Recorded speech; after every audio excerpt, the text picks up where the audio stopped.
We see you, the one behind the camera, making sure the moments that matter get remembered. Shutterfly turns your memories into something that lasts, like photo books that tell your travel stories, photo blankets that feature your favorite cuddle buddies, or a canvas print that brings you back to the moment you said, I do. Big moments or everyday ones, Shutterfly makes it easy to keep them close. Make something that means something. Shutterfly. This summer, FanDuel is the best place to bet on goals. Including equalizers? Volleys? Yep. Headers? Every goal is worth more on FanDuel. So, let there be goals. New customers get $350 in bonus bets guaranteed when you bet $5 for 7 days. 21 plus in present and select states. First online real money wager only. Minimum $5 wager required for 7 consecutive days. $5 first deposit required. Bonus issued as non-withdrawable bonus bets, which expire 7 days after receipt. Restrictions apply. See full terms at FanDuel.com/sportsbook. Gambling problem? Call 1-800-GAMBLER or 1-800-MY-RESET.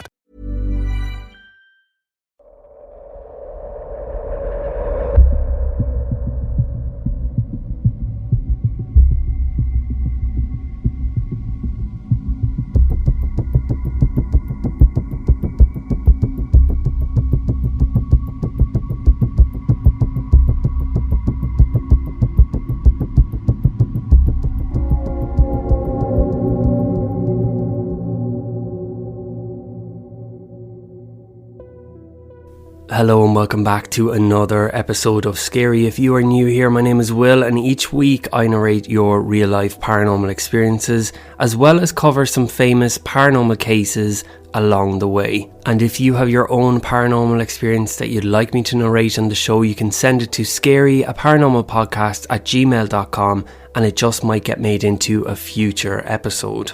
Before we get into this week's episode, I need to say a special thank you to our new Patreon subscribers who are Keeks, Victor, Helen Haxwell, Tara Louise, and Rachel Kendon. Thank you so much for signing up to the show's Patreon, and if this is something that you're interested in, you can find the link in this episode show notes where you can gain access to ad-free main episodes as well as exclusive scary episodes. But now, let's get into our next paranormal encounter. My partner and I owned a 500-year-old inn in the Cotswolds for 6 years.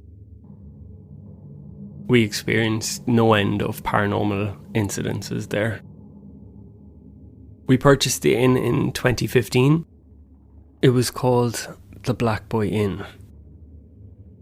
We visited the inn on 2 occasions before we purchased it. The first was with an estate agent to look around, and the second was an informal revisit. The business had previously been leased by a celebrity chef who had run it into the ground, and by the time we purchased it, it had already closed. On our second visit, the woman who worked front of house and the chef were the only people on site. They made sandwiches for my partner and I, and then came out to join us for a chat as the business was closed. So we were sitting chatting for a little while, and then all of a sudden, the service bell rang in the kitchen. This was the bell the chef used whenever food was ready to be collected and brought to customers. We naturally asked who else was around, and we were told there was no one else in the building. They both laughed it off. They didn't say it had happened before, but they didn't seem to be fazed by it either. They said it would be the chef and laughed. I didn't ask for any more information because at that point we didn't really know either of them very well. My response was to chuckle and say that I certainly wouldn't be going to collect the food. This was the first of many incidences during our time there. During that second visit, the front of house lady also told us there had been regular, in her words, spooky incidences, and that various sightings of a chef had taken place there over the years. There were parts of the building that just felt different from the rest. The pub itself sat right beside the church graveyard. It wasn't the original church. The whole area had a really atmospheric feel to it. The current church was built between 1856 and 1870, but the whole village itself dates all the way back to the 10th century. The building itself, for me, the worst spot was the area between the front bar and restaurant and the back extension. Every time I walked through there, the hair on the back of my neck would stand up. The rear of the restaurant had been built where the old outbuildings once stood. Years ago, the owners would have kept live animals there, and that part of the building also backed onto the graveyard. Inside, the front and back sections were connected by this archway, and from the day we moved in, if I was standing in the front restaurant at night, I would always have this feeling that something was going to come rushing at me from the back. I hated being in that rear part of the building after dark. I always felt cold there. The attic had a strange energy to it. I wouldn't describe it as bad or evil. It was this huge split level space, and you could still see evidence of all the old thatched roofs the building once had. We mostly used it for storage, although we did make a small attic bedroom for our daughter whenever she came by. Her room had a door leading into the rest of the attic, and that door was always kept closed and locked. She never had any problem sleeping there, but our son always said that there was no way he'd sleep in that room. The attic itself was always cold, although we just assumed that was because there was no heating up there. I went into the attic on my own plenty of times, and despite the strange feeling, I can't honestly say I ever had a bad experience there. The back restaurant was initially used as storage for our personal belongings after we moved in. We needed to do a lot of work to the upstairs owner's accommodation before we could move everything into that place. There were repair works required to this area due to a lack of upkeep by the previous leaseholder. The area was separated from the front of the building by a corridor, and we had used an old Welsh dresser to create a visual barrier between that part of the restaurant that was in use and the back area. Although you could walk around the dresser to gain access, the lights were generally left off to deter people from going in there. So our son was working one evening, and at the end of service came out of the kitchen looking for the other chef he was on shift with. And he heard a noise coming from the back restaurant and thought the chef was playing tricks on him. So he went around the dresser and into the back restaurant to look for him. He says that he remembers himself and the kitchen porter were locking up at the end of the night. It was about 11:30. And he made his way back through the kitchen, which was in darkness. Before going into the kitchen, he said that he felt the need to check the back restaurant. He said he walked into the back restaurant, which was in darkness, and he felt a bit uncomfortable, just a bit off, the sort of feeling that would give you goosebumps. And out of nowhere, someone just said, "Edward."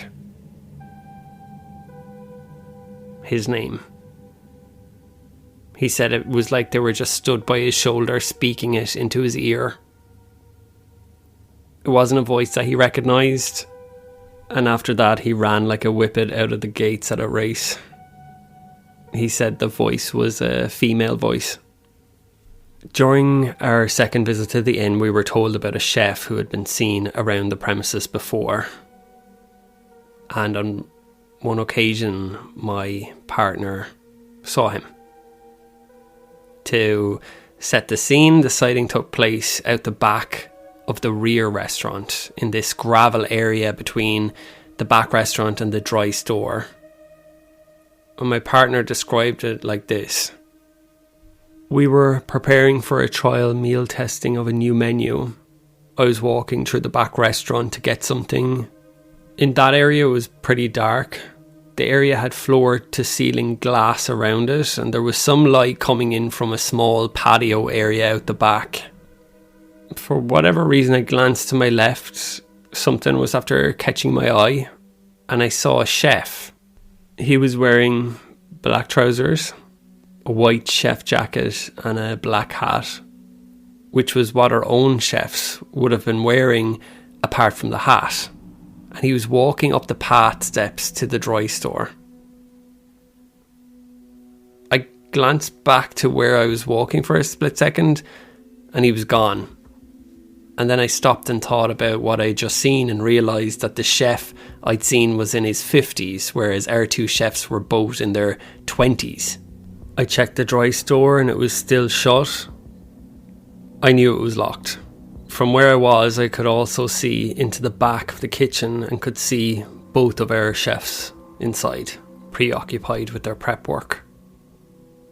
At that stage, my brain clicked in and I realised that apart from the age difference, there was no way anyone could have got to the dry store or turned around and got back into the kitchen and closed the door in those few seconds. On one of the evenings after closing time, my son, my partner and I were standing in the middle of the front restaurant discussing the table layout for a christening celebration we were hosting the following day. My son was talking away and suddenly from the archway leading to the back restaurant, there was a very loud sound of someone clicking their fingers. We all agreed that it was definitely the sound of clicking fingers. I even clicked my own loudly. It was exactly what we had heard. The owner's accommodation above the pub, whilst from outside it looked like one floor, it extended up into the attic. In our bedroom, there were 2 doors on either side of the room, both with a step up into them. One led into a walk-in wardrobe area that we had created with a staircase leading up to an attic bedroom. The other led to the ensuite. Both of these doors were on the wall at the end of the bed, and I slept on the side nearest to the bathroom door. So one night I woke up with the feeling that someone was in the bedroom. We would usually leave the bathroom door open at night for ease of access, and it also had no internal windows, so it just allowed air in. I remember looking up from my bed to find this old man standing in the bathroom doorway with this really large Irish wolfhound sitting beside him. And if anyone knows the character, he looked remarkably like Greengrass from the television programme Heartbeat.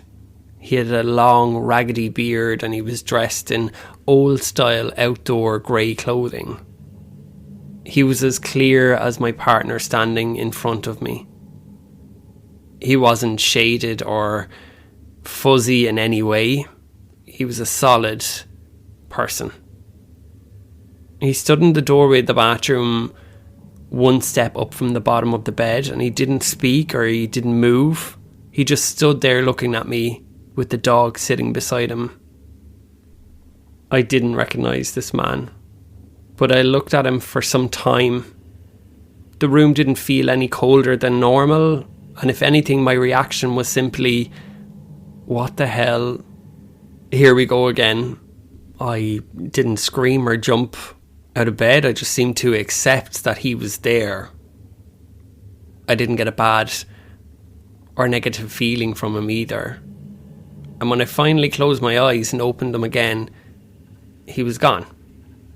As I mentioned earlier, the owner's accommodation was very quirky and split level. The family bathroom was off the main landing area, and you had to step up and walk over a small section above the stairs before entering it. Generally, I used the ensuite bathroom in our bedroom, but on this occasion, I decided to use the family bathroom for a quick pee. It was during the day. Nobody else was upstairs. And by this point, we had already closed the business, so I was the only person in the building. I remember sitting down on the toilet and suddenly, as clear as day, a little girl said, "Oh, hello." It was as clear as a bell. It couldn't have been any clearer had she been standing right beside me. There was no one there. By this point, given everything else that had happened in the building and taking into account that I had been a very firm believer in the paranormal, I replied saying, "Oh, come on, not today. Hello to you too, but I really don't need this." Nothing else was said. Not long after that incident, I was upstairs again on my own in the building. I'd just come out of the family bathroom when a tennis ball rolled along the landing towards me. It travelled from the lounge door along the landing just below the step up to the family bathroom where I was standing. There was no sound, nobody spoke. I remember standing there. I carried on with what I was doing. I didn't say anything. I didn't even pick up the ball. By the time the next thing happened, we had already sold the pub, packed up everything, and were due to move in a couple of days. To set the scene, there had been a surround sound system downstairs in the pub with speakers throughout the building. This had been used to play music when the pub was open, although it hadn't worked for a long time and had been disconnected. On the morning that this happened, my partner and I were sitting in bed drinking a cup of tea, and we could both hear loud music. At first I thought it was somebody in the village being very inconsiderate at that time in the morning. I think it was either a Saturday or Sunday, and it annoyed me enough that I decided to get up and find out where it was coming from. I walked through the lounge onto the landing at the top of the stairs, and as I got closer to the stairs I realised the music wasn't coming from outside at all. I went downstairs, and as I opened the bar door I realised I recognised the song immediately. It was Alone by the Bee Gees. I've always liked the Bee Gees, but I would never have played them while the pub was open and customers were in. More importantly, by this point the pub had been closed for 3 years. The sound system had stopped working long before we closed, and it had since been completely disconnected, ready for packing before our move. And as I stood there, these were the words that were playing. "So I play, I'll wait, 'cause you know that love takes time. We made it so far, just the beat of a lonely heart, and it's mine, and I don't want to be alone." It made me feel sad. For some reason, I automatically associated it with the little girl who had said, "Oh, hello," that time when I was sitting on the toilet one day, and whom we associated the tennis ball rolling across the floor landing at the top of the stairs.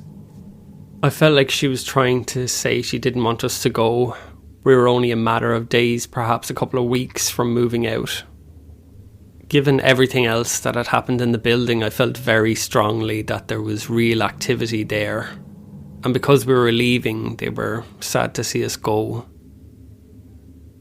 Given the age and the history of this place, it is true to say that you never really own it, regardless of what the title deed says.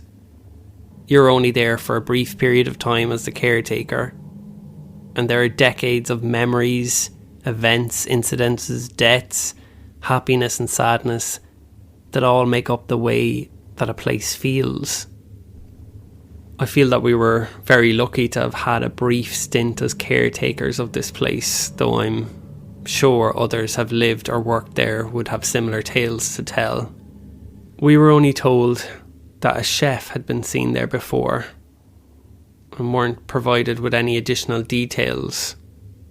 I never really discussed my own experiences with anyone else and wasn't made aware of any other stories, but I am certain that there are other people who would happily speak about their experiences there. I have lots of photographs of the building which help paint a much clearer picture of the layout and the places where these experiences happened. I still think about that building and the feeling it had from the moment we first walked in. The area between the front restaurant and the rear extension beside the graveyard never stopped making the hair on the back of my neck stand up. And although I've never felt the building was evil, there were certainly parts of it that had always felt different. Thank you to Catriona, her husband and her son for sharing their experiences that they had in the Black Boy Inn. And a special thank you to Catriona for her patience in getting this episode over the line. Don't forget, if you have your own paranormal experience that you'd like me to narrate on the show, you can send it to scaryaparanormalpodcast@gmail.com and it just might get made into a future episode. Thank you so much for listening, and join me next time for another episode of Scary. We see you, the one behind the camera, making sure the moments that matter get remembered. Shutterfly turns your memories into something that lasts, like photo books that tell your travel stories, photo blankets that feature your favorite cuddle buddies, or a canvas print that brings you back to the moment you said, I do. Big moments or everyday ones, Shutterfly makes it easy to keep them close. Make something that means something. Shutterfly. Who helps America go farther? Fly higher? Dream even bigger? People do. Since 1879, our people have been more than a source of energy. They've been a source of progress. Today, that same progress is helping deliver record U.S. energy production, fueling the workers, the makers, the boundary pushers, and risk takers who spark the breakthroughs that move America forward. Learn more about what our people do at chevron.com/USA 250. Everyone's talking about protein lately, but how do you actually get enough of it? Muscle Milk. Muscle Milk has a great-tasting new formula with no artificial sweeteners, flavors, or added colors. It's high-quality, complete protein designed to support healthy muscles with fewer ingredients than the previous formula and 26 to 42 grams of protein. For when you're stuck in meetings or need a post-workout recovery. Available in chocolate, vanilla cream, cookies and cream, and strawberries and cream. Try the new great-tasting Muscle Milk today. Available in stores nationwide. Muscle Milk. Protein for all. From lashes for days with the viral Liquid Lash Extensions mascara to lift in color from their brilliant eye brightener, Thrive Cosmetics is the go-to for amplifying everyday looks. Plus, every product is 100% vegan, cruelty-free, and made with clean, skin-loving ingredients that work with your skin. Amplify your everyday. Go to thrivecosmetics.com/shine26 for an exclusive offer of 20% off your first order. That's Thrive Cosmetics, CAUSEMETICS.com/shine26.